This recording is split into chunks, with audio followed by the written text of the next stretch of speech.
this shouldn't be. Like, I fully recognize this should not be. It is not God's plan. It is not good. But we live in a fallen world. And because we live in a fallen world and we live in 2025 and pornography is real and it is a threat to our children, we have to be proactive. Hey, everybody. Welcome back to the Schoolhouse Rocked podcast. I'm Aby Rinella, and I am so excited to be back with you as your host today. And I have the most exciting guest today. I cannot wait to introduce you. But first, I would like to thank our sponsor, BJU Press Homeschool. I want to say thank you to BJU Press Homeschool for sponsoring this podcast. Their materials won't just equip you for a successful homeschool journey. They will prepare your child for a future full of possibilities so that your child can confidently move beyond homeschool, ready for whatever God has next. They've crafted their curriculum to give you the tools you need, and they're rooted in a solid biblical foundation. BJU Press Homeschool offers lessons that encourage critical thinking skills, as well as activities and lessons that support multisensory learning and the unique learning styles of your children. And they have both online and parent-led formats to fit your lifestyle. BJU Press Homeschool will encourage a love of learning in your child, and they'll be with you every step of the way. Visit them at bjupresshomeschool.com. That's bjupresshomeschool.com. Okay, everybody, we are so excited to have you, and I cannot wait to introduce you to my friend. And I'd have to say she's also a bit of my hero. And you would know her as, if you're online, you know her as Ma and Pa Modern on social media. And this is my friend, Greta Eskridge. Hi, Greta. Hi, how are you? I'm good. How are you? I'm good too. Good. Greta has written 2 amazing books, and two, right, Greta? 3, actually. 3? Okay, Yeah. So we have Adventuring Together, which was Yes. absolutely one of my favorite. And then tell me before this new one, what's the other one? The second one came out 2 years later, and it's called I'm going to say the wrong title because that's where my brain is. It's called 100 Days of Adventure, and it's a book for kids. Oh, okay, awesome, Yeah. awesome. Well, it's going on my Amazon list right now. Okay. And so Greta is a speaker, and I've always, more than a speaker, to me, she's just an encourager. She is like that friend next door that you can call, which, by the way, I have.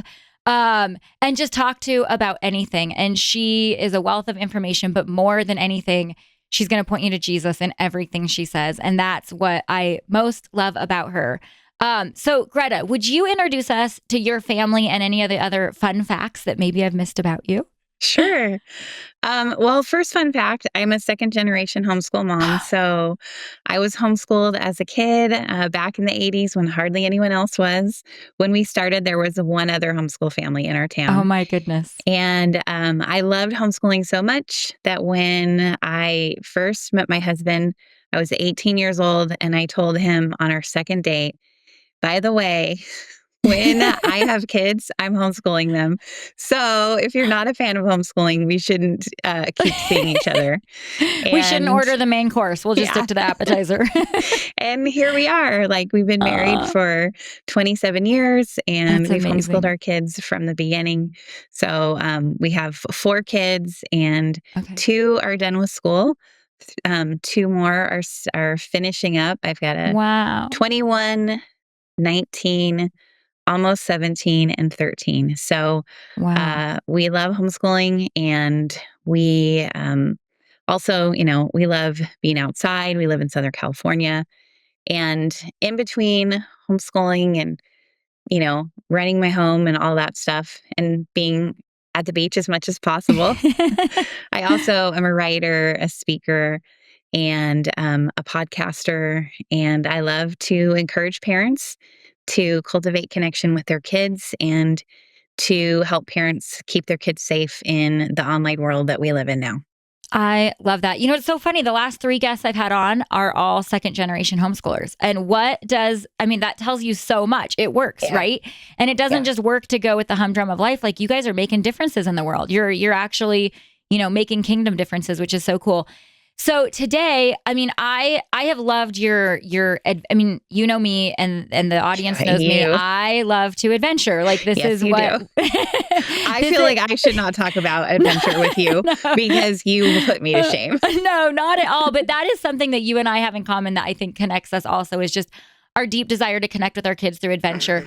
But you have actually recently written another book, and we're going to talk about the topic of that book. And it doesn't feel as fun and lighthearted as adventuring. Yeah. And it's actually a little bit of a hard topic, but it is, I would say, one of the most important topics that we can talk about.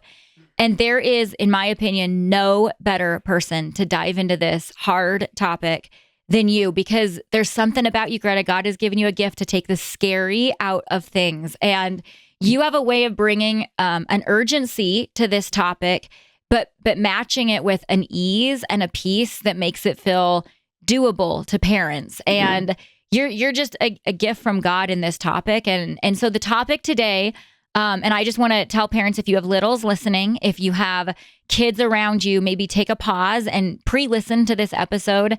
So we're just going to give you a minute to go give kids a snack, and then you can come back and listen. Good plan. Because the topic today we're going to talk about is pornography and the importance of talking about pornography to our children. And so, Greta, before we dive into that, I want you to take us back to the very beginning, because you're kind of known for adventuring and wild and fun and connecting with kids and like strolling them through the grocery aisles in grocery carts and all the fun things. And then this topic is now something you're talking about. So can you take us back to the very beginning as to how the Lord laid this on your heart? What in your life has inspired you to be a voice for this really important topic? Yeah, I know it feels like whiplash for people because they're like, wait, Greta's posting like pictures of the hummingbird in her backyard, laying eggs and building her nest, and then fight porn. Like, what is going on with this woman? But I think there's actually a really important lesson there, because what I try to encourage parents to do is to say that pornography and talking to your kids about it shouldn't be this big, looming, dark, overwhelming thing that we have to sit down and have this terribly frightening talk with our kids. Instead, it should be like, hey, wow, look at this beautiful nest that this hummingbird is making, and that she's built it with her beak. Like, isn't that incredible, God's design? And wow, just like he designed our bodies, every part of our bodies for a purpose, and our bodies are made in his image. And oh yeah, remember we talked about pornography, and it's something that is bad and it takes and distorts God's good things. Well, yeah, I just want you to remember that. So it sounds crazy to juxtapose those two things, but really when we normalize the conversation of pornography with our kids, it becomes less scary. Yes. It takes away the power of pornography and instead gives the power back to God, which he has the power anyways, right? Right. Satan Totally. just wants us to think that he has the power. He doesn't. God has the power. Right. And it reminds us that this should be a normal conversation in our families because we want to protect them. Right. This was not always the case for me, though. Like, I didn't always feel comfortable having these kinds of conversations. Right. And so, with what my kids. what was the catalyst that made you realize we need to have these conversations? These are real. Part of parenting is pointing out the beautiful hummingbird, but it's also talking about these hard things. So, what was the catalyst that got you to this place? For us, it was actually dealing with pornography in our marriage. My husband, I don't know, about 15 years ago, came to me and confessed that he had a pornography addiction and had an affair. And unbeknownst to me, it is very common for people who are using pornography regularly to pursue additional unwanted sexual behavior, because pornography trains your brain to be unsatisfied with what you have, with the normal, right? Right. And so that catapulted both of us onto the road of recovery and healing, and praise God, redemption. But also, it really brought us face to face with how unequipped we were ourselves to deal with this kind of thing in our own lives as kids, as young adults, as a young married couple, but also how would we deal with it with our kids? And so for me, part of my healing journey was really helping other families. First, helping my own family. Like, how are we going to talk to our kids about this? How are we going to give them tools? And then I wanted to help other people. And so I started talking about it. And I didn't share our story at first. We weren't ready for that. That took years to get to that place. But finally, 15 years later, here's the book, and we're ready to share with everybody how parents can give their kids the tools they need to protect them from pornography. That's incredible. When I read that story in your book, it just spoke to me like, this is an example of using the really hard things in life and the things that the devil means to be the end of our story, and allowing God to redeem it and use it for good and for helping others and for putting the enemy back in his place and putting God back on the throne, right? And putting him back in control. And at the end of the day, the devil doesn't win, right? He doesn't write the last chapter. You said, I kept trying to think for this interview, you have this little line that you say about the things don't end in ash. Yeah, what is it? What do you say? It's a quote from Elizabeth Elliot, who, is a hero of the faith. And she said, of one thing, I am sure God's story does not end in ashes. And I have clung to that quote for so long because I heard you say that. And what it is encouraging. It's such an example of what, I mean, the enemy could have used this to knock you down, knock your kids down, knock down the future generations of your family. And instead, because of your faith in the Lord and your understanding of that, he's going to use it and is using it for incredible good. And for me, and for, I hope the audience, it inspires us all that we're all going to have really hard things. I mean, the reality is we all have really hard things, whether it's what you went through, whether it's the death of a child, whatever it is. But that it's just inspiring that we can take those hard things and use them for God's glory and for God's good. Amen. So that is so cool. So I kind of want to dive into the nitty gritty and how do we talk to our kids about this? But I used to think that it was just about keeping things from our kids and, kind of keeping them behind the wall of protection, right? Yeah. And I will never forget, because we're a very kind of locked down family. We don't have the screens, we don't have that whatever. But I'll never forget when my son was 3, we were at our cousin's house and it was Thanksgiving. And all the kids were in the other room watching the Thanksgiving parade, and the grownups were in the room talking. And he comes running out, 3 years old, Mama, they're watching inappropriate things in the other room. And of course, my stomach sinks because I'm like, oh my goodness, the cousins are in there. But I mean, I know the cousins are good. And I'm like, it was the parade. And I said, well, honey, what were they seeing? And he said, Mama, it was the parade. And the man said, up next, the bare naked ladies. It was so darling. How sweet that he came to you to tell you. Yes. And for the younger generation, the Bare Naked Ladies is a band from days ago. And that was the band name. So they were up next on the stage to sing, but it freaked him out and it panicked him. And I have to tell you, Greta, it wasn't because I had prepared him for that. I hadn't. I mean, he's 3. I hadn't at all. But there was something in him that was a check. There was something in him that was a check. And then a couple years later, quite a few years later, I told him to look something up on thesaurus.com because the word wasn't in our thesaurus, right? And so I said, if you go to thesaurus.com thinking, what a safe website, for goodness sake, it's thesaurus.com. And he comes running out and he said, Mom, there's a picture on the side.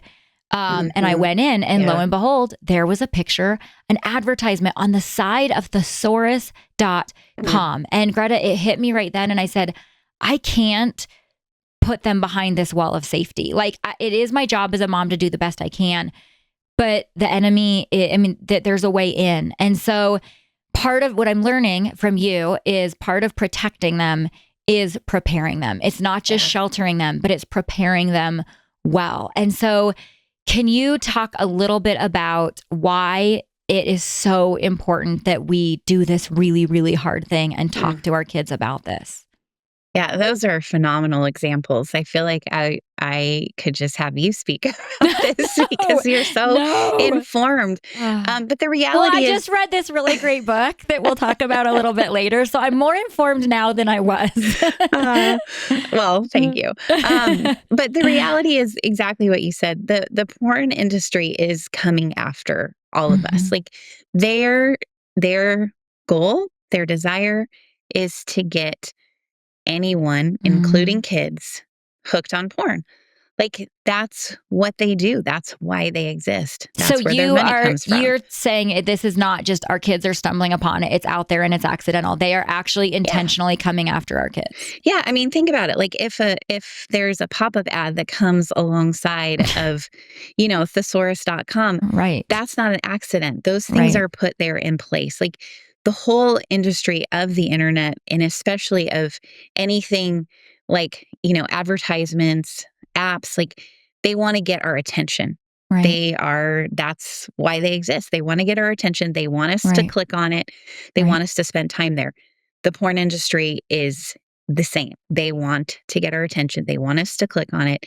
They want us to go down the rabbit hole and to become their consumer. Because when you become a consumer of porn, then you potentially could be a lifelong customer. And so the younger they can get someone, the better for them. And I think that that's important to know because it validates what you were saying, Aby, that we can't just say, well, I will make sure my kids aren't on screens and they'll be just fine. Right. Or I will make sure we have every parental control on our screens and we have a router and we've done all these things. But the reality is the router or the parental control or your no screen policy is going to fail at some point. Right. Our kids will be exposed to porn at some point. Accidentally, somebody else shows them. It might not be till they're 20 and they leave home and they have to do, use screens for work or a college class or whatever it might be. But at some point, they will be exposed to pornography. And so we have to equip them for that. We have to give them the tools so that they know what they're seeing and what to do when they see it. They know to reject it because it's not good for them and it's not of God.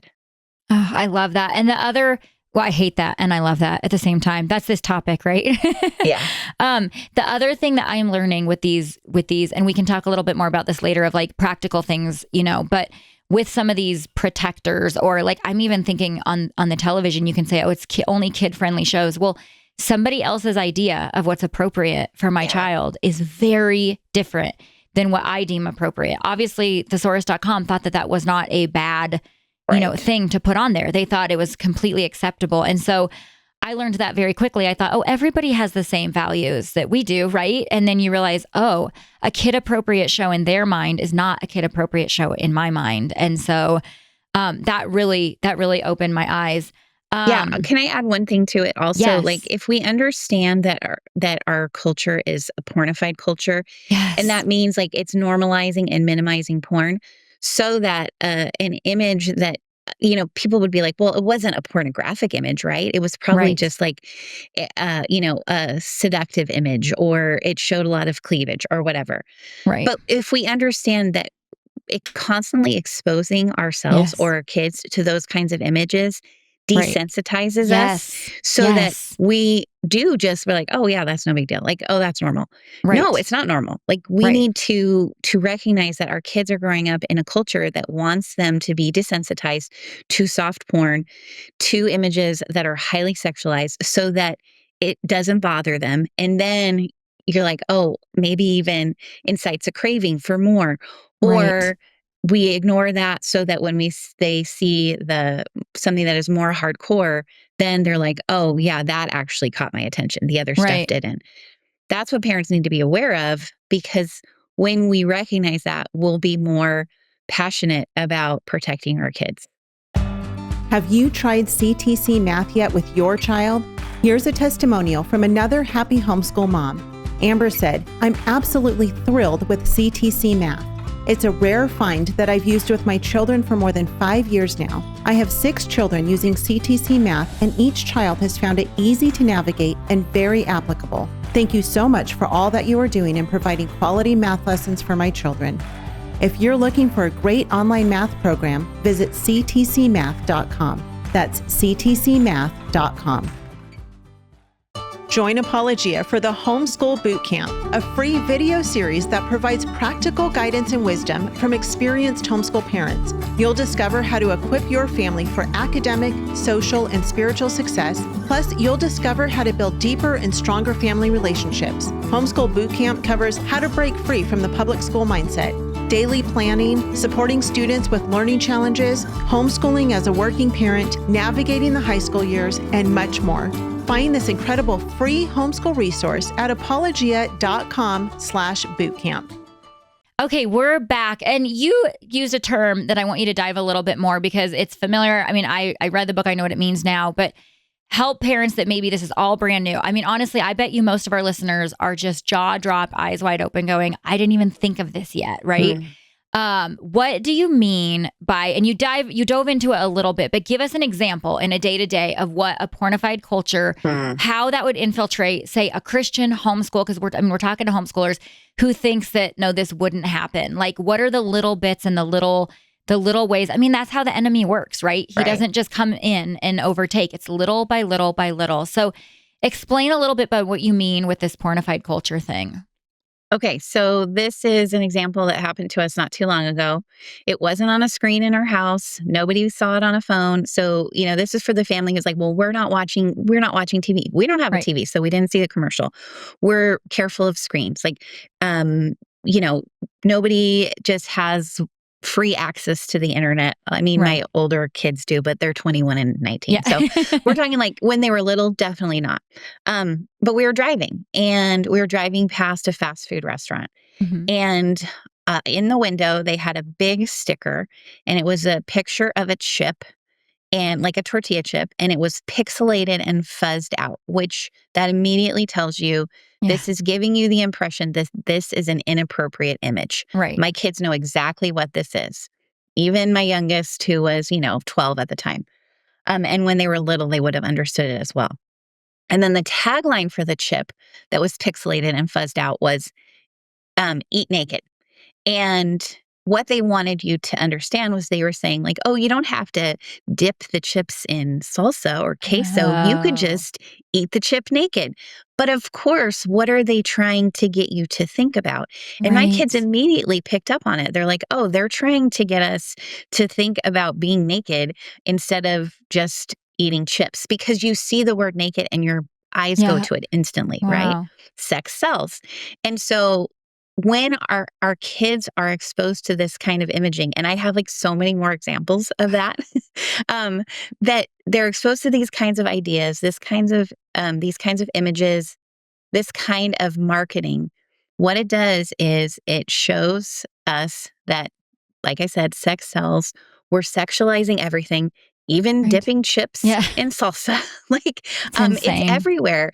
And it, like I said, it desensitizes us and our kids to this idea of pornography, sexualizing everything. It's normal. It's no big deal. It's funny. Right. We can just look at it and then just keep going as if nothing happened. Okay, that makes such sense. And that wasn't a screen, right? No. That wasn't anything that you could have protected them from, because it's right there on a billboard. Yeah. And I've been thinking about that, the desensitized thing. Isn't it funny when you become a parent? Like, I have a teenage daughter now, and I'm like, oh my goodness, this just opened up our world of so many great movies from the 2000s.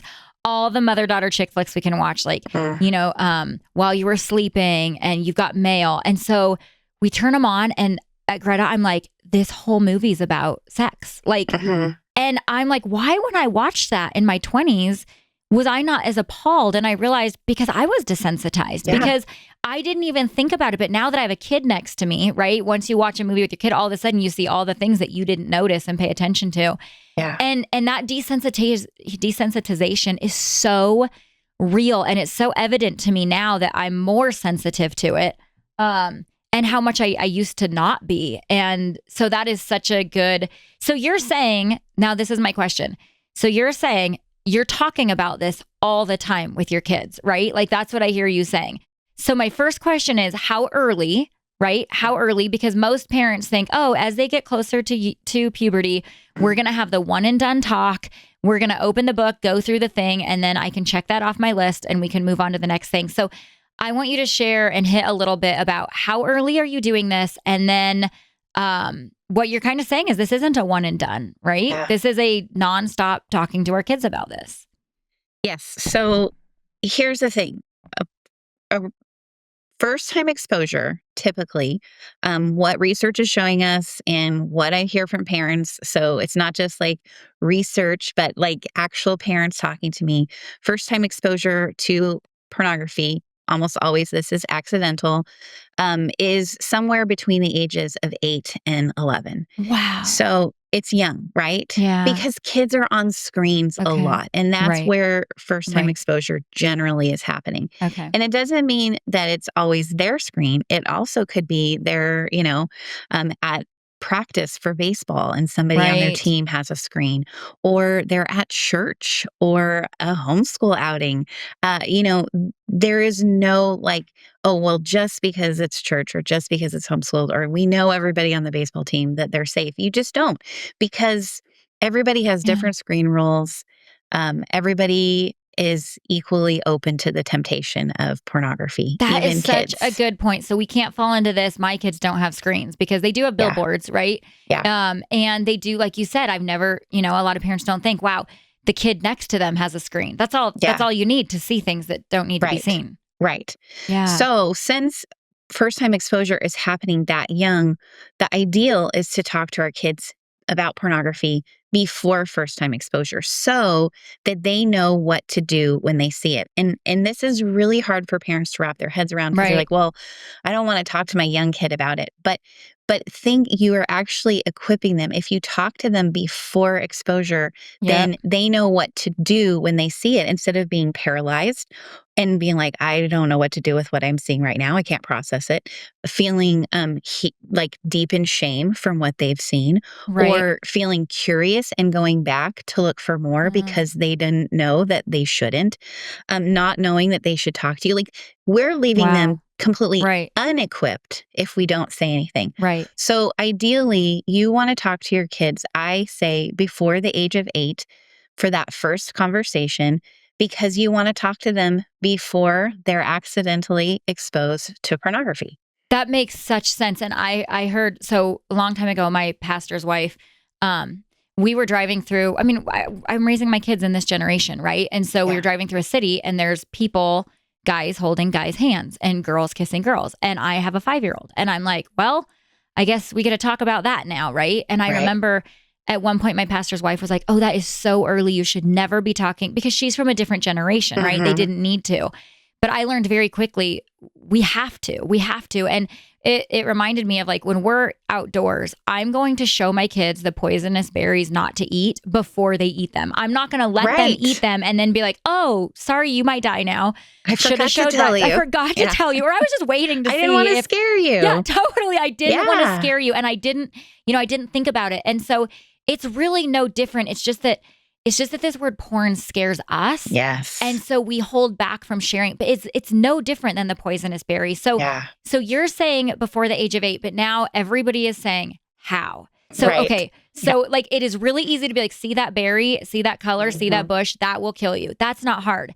When you tell us that we need to be talking to our kids about the P word before 8, Greta, tell us how, and tell us why. We've debunked that it's not scary. It's life-saving.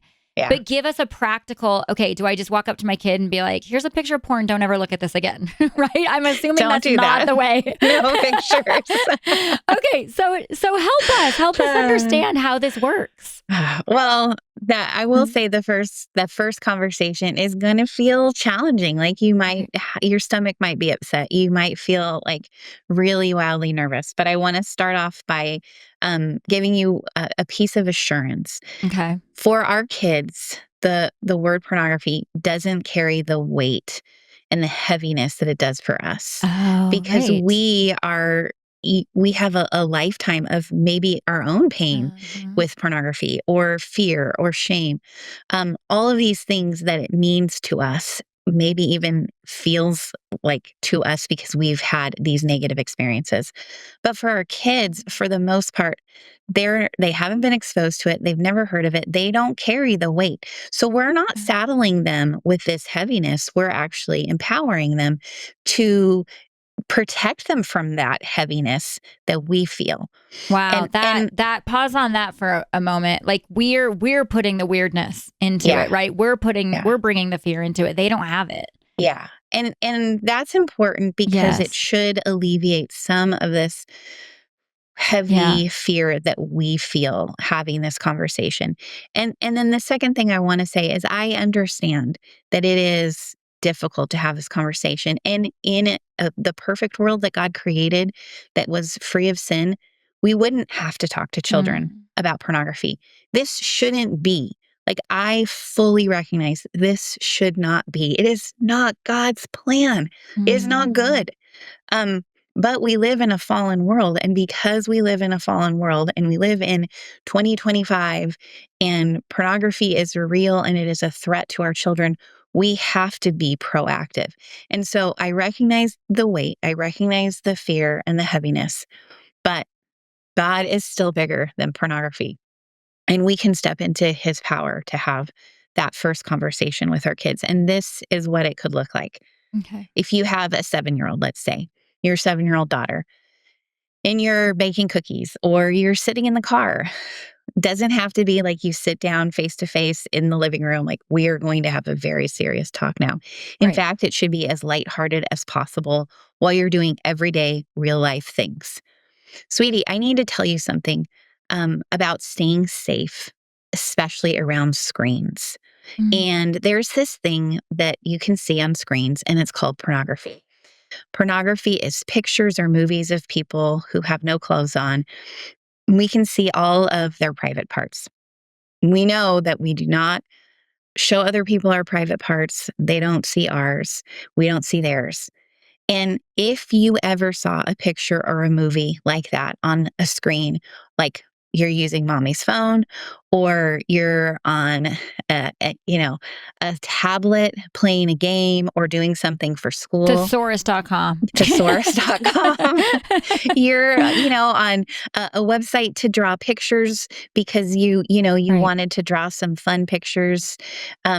Anything like that. Or if somebody else has a screen and they show you a picture on their screen, on a phone or a computer or a TV, here's what I want you to do. I want you to turn the phone over, turn off the tablet, or say to the person who's showing that on their screen, I want you to say to them, I don't want to look at that. And then I want you to walk away from the screen, whatever screen it is. You don't have to hold it. You don't have to bring it to me. You walk away from the person and you come find me or daddy or some other safe grown-up and you say, I think I saw pornography. Will you help me? And we will help you. We will not be mad at you. We want to help you deal with what you saw because we love you and we want to keep you safe. This is your screen safety plan. That conversation is like 2 minutes long. You're not giving them a ton of information. You're giving them the least amount of information to stay the most safe. And you're giving them a definition so they know what it is. They can identify it. You're giving them a plan of what to do with actionable steps where they move away from the thing that is dangerous. And then you're telling them, talk to me. Because that opens the doors of communication. It strips away fear and shame and says, I am here to protect you. I want to keep you safe from the poisonous berries, from the hot stove. I want to keep you safe from porn because that's my job. I want to keep you safe. Oh, that does not feel scary. That doesn't. See, I knew you were the woman for this job, Greta, because that doesn't feel scary. That feels so doable. I just wrote down the actionable. So you're calling it your screen safety plan. And I just wrote down stop, walk, and talk. Like that. If I could just, those things aren't scary, right? Because we teach them that with anything, right? If there's a car in the middle of the road, you going too fast, you stop, right? You walk the other way and then you come tell mom, right? Yeah. These are things we're already teaching our kids. We're just carrying it over into something that is a life or death situation. Another thing, Greta, that I have learned from you just in our phone conversations and our friendship is I remember you are the most gracious, kind, and loving person because you and I were talking one time. We love to talk about everything. And I was like, oh, this is, my husband talks to, our son about this. And so that's really great. He's talking about, and then I open the book and I'm like, wait a minute. I should be talking to my son about this too. But you were so sweet because you didn't correct me on the spot, where in hindsight, you should have been like, what, Aby? Why aren't you talking about it? But you're the woman for this because you're just full of grace and mercy because you've walked through it, right? You've walked through it. And so you understand. But that leads me to want to talk about that. This isn't just a dad and son conversation. And it is a dad and son conversation. It's incredibly important that our men are speaking to future men about this. But it's also a conversation for moms to have with their daughters and for even, wait for it, moms to have with their sons. Yeah. And I want you— And dads with daughters. And dads with daughters. Like, I want you to share this, but I want to share a little bit of my, like, as I'm reading through this book and implementing this and doing this, I was like, okay, I'm going to do the scary thing. And I'm going to like just bring it up in casual conversation with my son. And I was like waiting for like the revolting or the vomiting or the, and he responded like he would have responded if I was like, hey, you know, wanna whatever. Like, it didn't blow it. It didn't freak him out. It didn't, like, he was just like, oh, mom's talking to me about life. And you're right. They don't, like, it's all in our heads, that fear that we have that they're going to respond a certain way. But I really want you to talk about the how and the why behind this isn't just a father-son conversation. Well, first of all, it's not just a conversation for the men, because pornography is not simply a male issue. It impacts men, it impacts women, it impacts children. It is a human issue. So therefore, all of us need to address it, right? And it's not just men who are using pornography. Women use pornography too. That means we need to prepare our girls to reject pornography just like we would prepare our boys. There's the number of young women using pornography is growing at an incredibly rapid rate because they are growing up in a highly sexualized culture that is pushing porn at them and telling them it's normal. And this is what everybody does. Also, there are a lot of kids who are turning to pornography for their sex education. And that feels like, what? How? Wow. Are you kidding? And it's not just kids who are, going to traditional school. It could be a homeschooled kid, maybe not when they're 12, maybe not till they're 20, but they're like, oh, I don't really know anything about this. I hear other people talking about it. I don't know what's expected of me. I don't understand this world. I guess this is what I do. And I Google it, and here I go. Wow. So I want to pause on that for a minute, because that just made me think of a story you shared in the book, but also what you're saying is, so we aren't just talking to our kids about porn, but we also need to be talking to our kids about healthy, God-created sex, so that when they get in that position, like you said, they're not like, I'm not really sure what to do here. So, and then they go down this horrific what the enemy wants to steal, right? And so share a little bit about that, because you shared that in the book, but I think that is so important, is that we don't just go from nothing to the porn talk. There's a positive side, right? Like, God created and designed marriage to be good. So camp out on that a little bit. I have a whole chapter about what it looks like to create a healthy sexual culture in your home. And that is actually an antidote to porn. Because when you begin from the time your kids are little to give them an understanding that their body is made in God's image, that their body is designed with a purpose, every part is designed with a purpose, yes, even the sexual parts, and that they're not bad. They are designed with a purpose, though. And you don't have to get into the purpose when they're 2, obviously. But they begin to understand, like, oh, yeah, your body is made by God, and your body is good.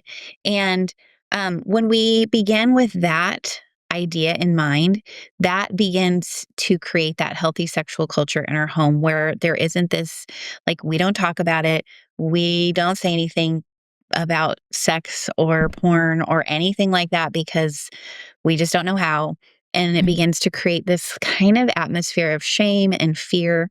Instead, we are like, yeah, God made your body's good. And then when they're old enough, you begin to have the conversations about where babies come from and what sex is. And God made sex good, and we're not afraid of it. We're not ashamed or embarrassed. It has a purpose and a place, and they know that too. But when we do that, we are saying, eventually, porn is a twisting of God's good design. And therefore, we want to reject it because it's not his best for us. It's actually what Satan is using to try to trick us and give us a counterfeit. And those conversations span the whole life of your child. Obviously, you're not having those conversations with your 5-year-old, but you're laying the groundwork so that when your kid's 15 or 25, you can have those conversations and prepare them for God's good gift. Wow, I love that. And that's always, we always point back. I mean, that's the thing. That's the purpose of this podcast. That's the purpose of our lives. That's the purpose of what you're doing, pointing back to God really does have a plan and a purpose and something good, right? And so that's awesome. Okay, we kind of detoured. So take us back a little bit to the this isn't just a dad-son conversation. So go back to that for me, would you? Okay. So yeah, it's not just a dad-son conversation because, like I said, it's impacting men, women, children. It impacts everybody. Porn is a human issue. We all have to deal with it. And when we are able to, as moms, have those conversations with our sons and our daughters, we are showing them that women are worthy of respect and honor. That is not happening in pornography. In pornography, women are abused and treated as objects, and they're discarded and cast aside. That is not how God created women to be treated. So as a mom, as a woman, when you stand up and you say pornography is evil and it is wrong, you are letting your sons and daughters know that it is not okay for a woman to be treated like this. It is not okay for a man to ever treat a woman in this way. That's an important thing our kids need to hear, not just from the dads, but from the moms too. We need our daughters to understand you should never be treated in this way. You stand up for yourself and say, this is not okay. Right. Our sons need to know this is not the way a woman deserves to be treated. And they need to hear that from us too. The other thing that is really hard to talk about in this context, but it's so important, is there are dads, and I would say statistically, there are more dads than moms struggling with using porn. And that causes dads sometimes not to want to talk about it because they're dealing with this issue in their very own lives. They're dealing with the shame and the struggle. And so they're like, how could I tell my kids not to use porn if it is an issue in my own life? And statistically speaking, for many men, it is. For women too. But like I said, statistically, it's more men at this point than women. And so if your husband is unwilling or unable to have the conversation with your kids, then as a mom, you need to step into that place. And again, that is a really hard thing to face, but it's an important reality that's happening in a lot of families. And so we need to, because the health and safety of our kids are at stake. And we need to do something about that. Right. Well, and it's like anything else. I don't not talk to my kids about something because I'm struggling with it, right? Like I might struggle with, true too. I mean, I might struggle with envy and I'm not going to never talk to my kids about envy, right? Yeah. Or I might struggle with all sorts of things. And I think there's even something about that we can say, hey, you know what? This is a struggle we all have, but God is bigger. And I'm still gonna warn you of the threats, right? Yeah. And so that's really good. I really like that. So before we go to a break, I have a question that I'm hoping you can help me wrap my head around, but how do I educate myself? Because in your book, it talks about like, we need to give them terms or things that are out there. How do I educate myself when this isn't something that I necessarily struggle with, or I don't even like I had a friend call the other day and she's like, oh my gosh, did you hear about this thing that kids are now doing on TikTok or whatever in these terms? And I'm like, how can I warn my kids about something is so foreign? I don't even know. Like, I guess I'm kind of ignorant, but I also don't want to like start Googling stuff to educate myself because that's terrifying too. So how do we stay educated to educate our kids? So in my book, I put at the end of the book a whole section of like important terms that I think parents need to be aware of. And then a lot of them are actually things we need to talk to our kids about before they, enter adulthood, because there are things that kids are going to face. Right. And I did that because I didn't want them, in a crisis moment or even in a non-crisis moment where they're like, oh, I need to know about this thing, but I don't want to Google it. Right. Where do I go? And so I talk about things like, how do you address like MAPS, minor attracted persons. Okay. That's the term that is used now. See, how do you deal with that and talk to your term kids? Didn't exist, when I was going through this. So those are things. So are you going to update a blog post like every couple months as new thing? Because the world is changing fast. The world changes fast. Yeah. I actually haven't even thought that far ahead, but again, you are just knocking it out of the park. I'll remind you, Greta, that every few months I'm going to be like, okay, give me the scoop. There are there are other organizations and groups who do that. They're like, okay, these are the 10 things middle schoolers are saying right now that they see all over TikTok. And so you could find, like I know one that does that is an organization called Bark, and they have a website that keeps kids safer online if they're on social media. Like it notifies, like these are, like we notice like bullying language in your kids' messages, and it notifies the parent. And I know Bark, for example, they will do an Instagram post where they will say like, these are the things middle schoolers are saying right now. Do you know what they mean? So even following like one Instagram account and keeping track of it that way would be a good way to educate yourself. I have one more question that it has been rumbling around in my mind as I'm processing all this, and I'm sure others have it, but and then we'll really dive into some fun stuff. But how can I warn my kids and talk to my kids about this stuff without triggering them to want something or to have that curiosity that, it almost feels like dangerous to be like, did you know that there's this thing on the internet that lures us in? Like, where is that balance? How do you do that? Explain that a little bit. Well, I think that like, if we use language like you just used, there's this thing on the internet that lures us in. That sounds intriguing. So don't use that language. And I think when we keep it very straightforward and very simple, like in the example I gave in our episode last week, where we talk about like, there's this thing called pornography. You don't tell your kids the details of like, oh, this is where you find it. This is what it looks like. Like you give them, I always say, the least amount of information. And that I think helps limit the curiosity. But we all know, we all have at least one kid who's the more curious one, the one who asks more questions, the one that's, the deep thinker that's not just like, I just want to go play with my Matchbox cars and not talk about deep stuff. That kid might be the one who is curious. And I think it's important, therefore, for a parent to address that, especially with your kid who is the curious one. And you could say to them, if you have questions and you are curious about what I'm talking about and you want to know more, you can ask me. I will answer your questions.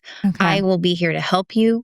I will talk to you and share with you as much as I can to keep you safe. Because you want to acknowledge that they might be curious, but you want to direct them back to you. There is no So we're guarantee. not giving them any reason to go look for it, right? No. We're removing any reason that they would have to go look for it. And we're going to say it's not safe, it's not good for you, with the hope that that is a deterrent. Right. But there is no guarantee there won't be a kid who's like, well, I want to know what that is. But I would say again and again, and so many other people who are in this field with me would say, the potential danger of saying nothing is greater than the potential danger of them looking, because we have equipped them. Wow. Okay. And that's hard to sit with because we don't want to endanger our kids. But if you think about it in terms of, like you said, this poisonous berry when you're out hiking, like, well, we don't want to make them afraid to touch any berry and to look at any berry. Right.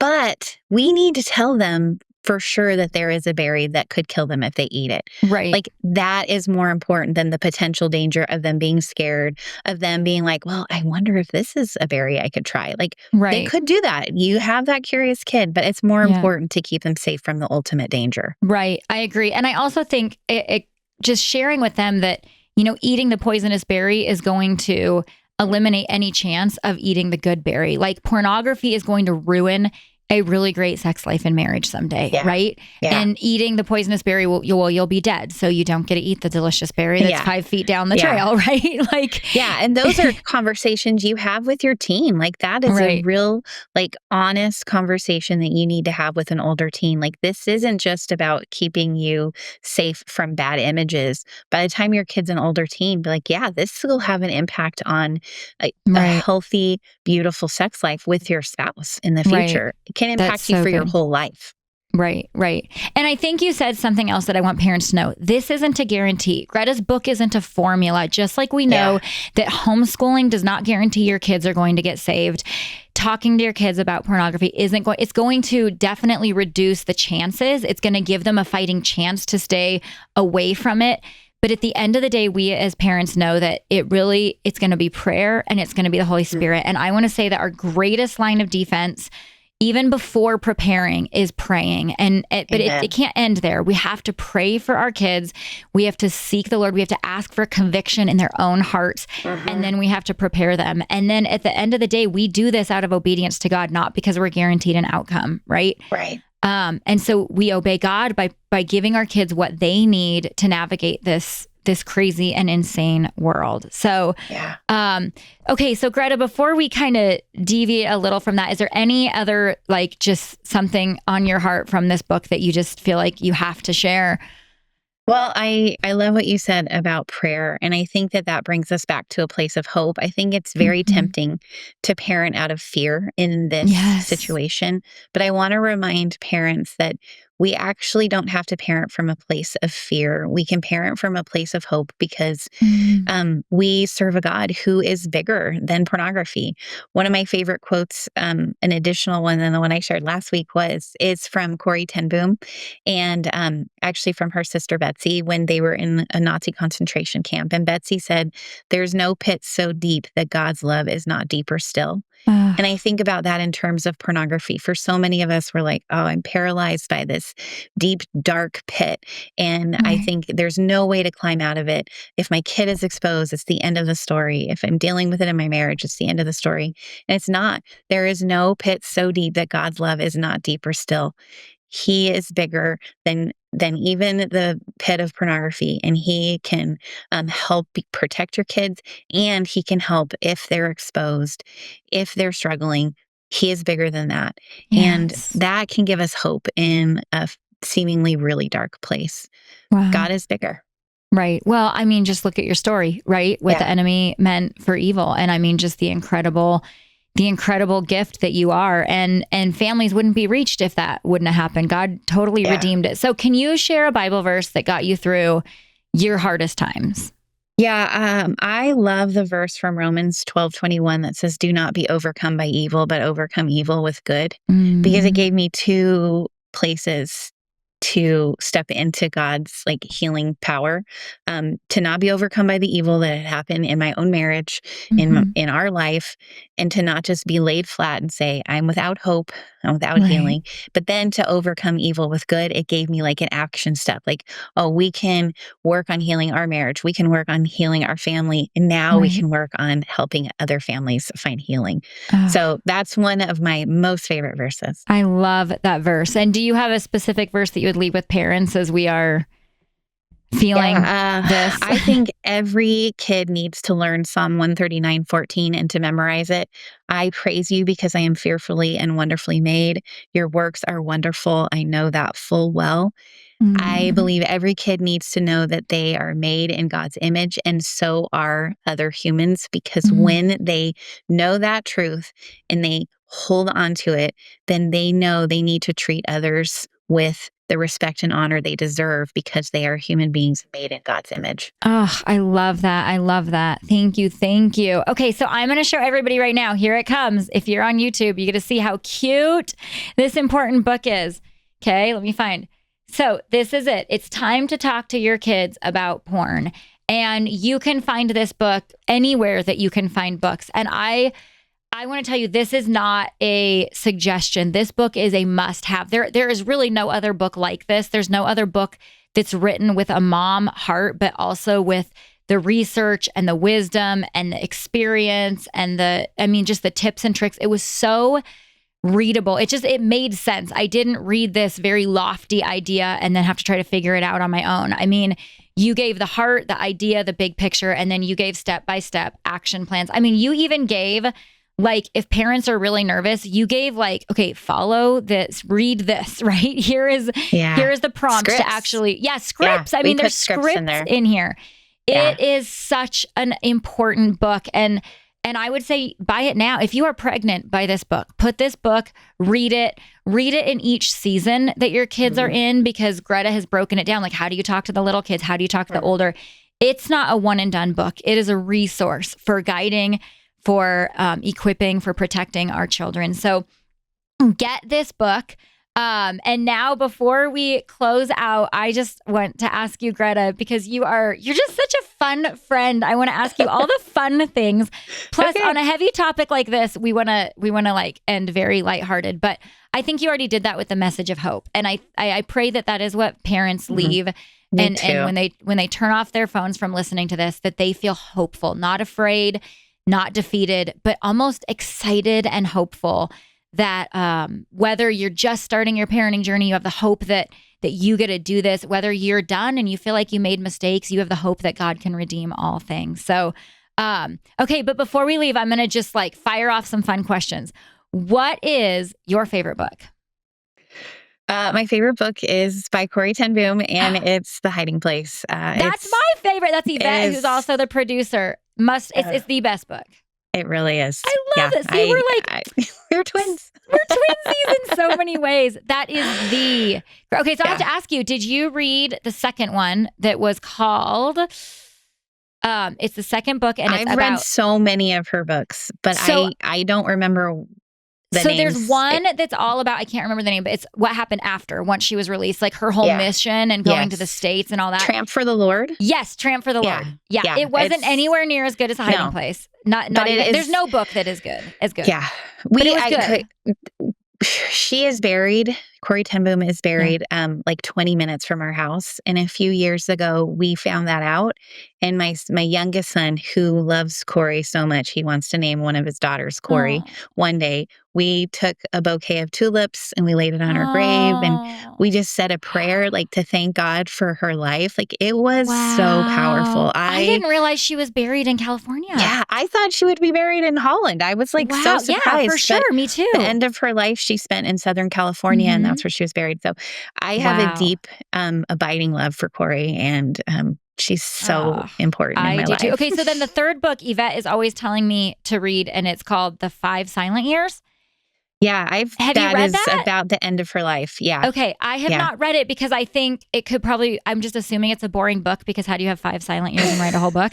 But everybody says it's amazing, so I need to just get it and read it. I've read almost everything she's written, because she's just, I love her so much. She's amazing. Okay, well, that was a good answer. You passed. And I was going to ask you what your favorite quote is, but I feel like it's probably already one of the ones that you've shared. Is that right?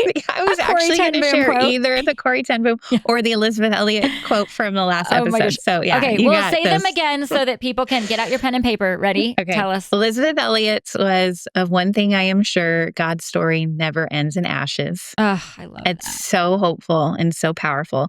And then the quote isn't actually Corrie's, it's Betsy's, her sister, but it's close enough. And Betsy said, "There is no pit so deep that God's love is not deeper still." Oh, I love those. I love those. And honestly, Betsy was just, she was incredible. Yes. Yeah, absolutely. Okay, we already did favorite Bible verse. Do you have a favorite worship song? Just one that you blast in the house? Right now, I've probably listened to it 20 times in the last week, is "Thank You, Jesus, for the Blood" by Charity Gale. And it is just so beautiful. My kids are like, "How many times are you going to listen to My kids do that all the time, over and over and over. And they're like, "Mom, there's other songs." But when you find one song, you play, and you have to play it loud too. Like that is a prerequisite, over and over and over. So that's my current favorite. I have many though. So we could spend a whole podcast on that. A whole podcast on good songs. Okay, share with us your funniest moment in parenting. I prepped you on this one. This is really embarrassing. Okay. This was years ago, and I was doing science with the kids, and we were reading about scorpions. I think it was scorpions. Yeah. And I apparently could not do the math in my head, because I'm telling the kids, I'm like, oh my gosh, you guys, this scorpion is almost 5 feet tall. That's what I said. And they looked at me and they're like, "What?" and then I'm picturing a 5 foot tall scorpion in my mind right now. "Mom, that is not, are you crazy? What are the numbers in the book? And then I said it was like, I don't know, 58 inches or something. Oh my gosh. And they're like, that's in a movie maybe, but that's not real. And then they like looked at what it said, and it said like, I don't know, my word. 10 inches or something. And I had just done it and wrong they have in my head. Fact-checked you ever they fact-checked me so hard, and I will never live it down. They're like, oh, remember when Mom said that there was a 5-foot scorpion? That is so funny. That is hilarious. I have done those things, and then you're like, shoot, now you're never going to believe me. But I want to tell you that 99.9% of the things I tell you are accurate. They're just, maybe there's a 5-foot scorpion somewhere. Yeah, I've looked multiple times to try to prove myself right. No, maybe only in like if it's nightmares? Fighting Godzilla and in nightmares. Oh my goodness. Okay, well, Greta, this has been such a fun episode with you, and so encouraging and so hopeful and so necessary. And I just want you to carry us out and just tell us if one mom, if a mom and a dad could take one thing, because there was a lot of information here. We'll have to re-listen to this a bunch. If there was just one takeaway from this episode, what would it be? The takeaway is really the title of my book is it's time to talk to your kids about porn. You need to have that first conversation and step into it courageously and know that God will give you what you need to talk to your kids because He prepared you for this job. And have that first conversation, and then you'll find the next one will be easier. And then the next one after that. It's time. And we are raising our kids in this moment, not accidentally. God put us here. We need to equip our kids for the time that they're growing up in. It's time to talk to our kids about porn. It's time. It's time. Amen. And we're in it together, right? We're in it together. And if every parent would have the conversation, then more and more kids are going to get the message, right? And that is so important. So again, I'm putting it right here. We're going to link it in the show notes. It's time to talk to your kids about porn. Greta Eskridge, where can people find you? Find me on Instagram. You can find me at my website, gretaeskridge.com, my podcast, The Greta Eskridge Show, and find me wherever books are sold. You will find my book everywhere. And really, where you'll find Greta is out adventuring and having a blast and having fun and building relationships with her children. That's where you'll usually find her. We can't thank you enough, Greta. You guys can always find me anywhere. Just type in Aby Rinella and I will probably be there. Usually I'm scrubbing toilets and loading dishwashers and that sort of thing. So you'll also find me there. Greta, we love you. Thank you for being so bold, so courageous, for doing the hard thing on behalf of all moms and dads, for equipping us to equip our kids, and for allowing the Lord to use your story for His glory. We cannot thank you enough. We love you.